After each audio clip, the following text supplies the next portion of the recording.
Ayan, luto na tayo guys. Unahin ko lang guys yung karning baboy.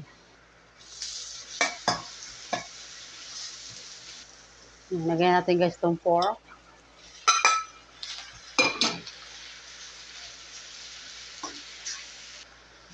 Ayan, pag ganito na guys, pwede natin timplahan.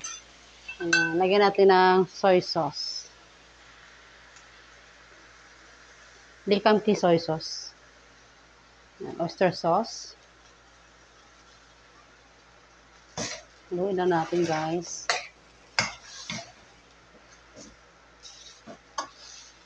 Dito naman guys sa kabila, lutuin ko na yung steak.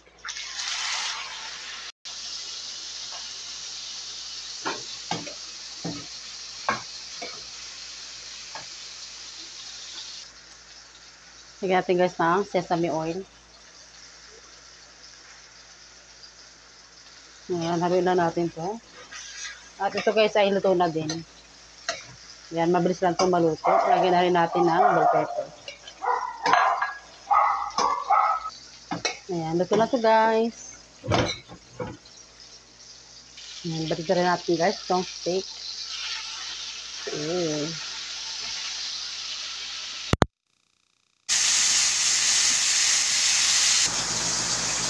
Ayan, nagluluto din ako guys ng sa gulay. Ayan. Lagyan natin guys ng sayote.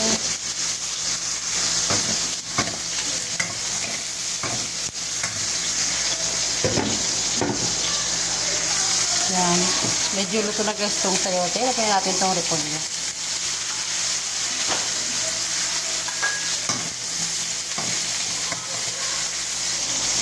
Pa natin. Lagyan natin guys ng oyster sauce.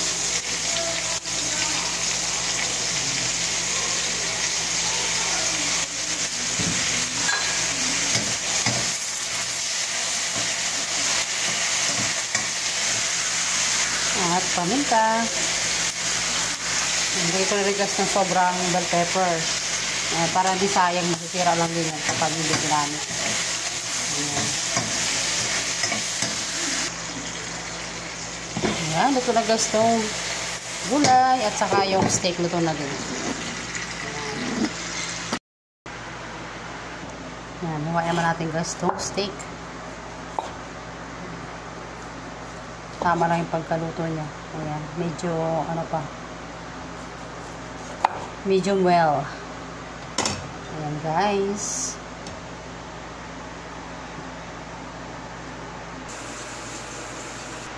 Ito guys lang yung aking naluto ngayong gabi. Ayan, kain po tayo mga katikim. Thanks for watching and God bless po everyone.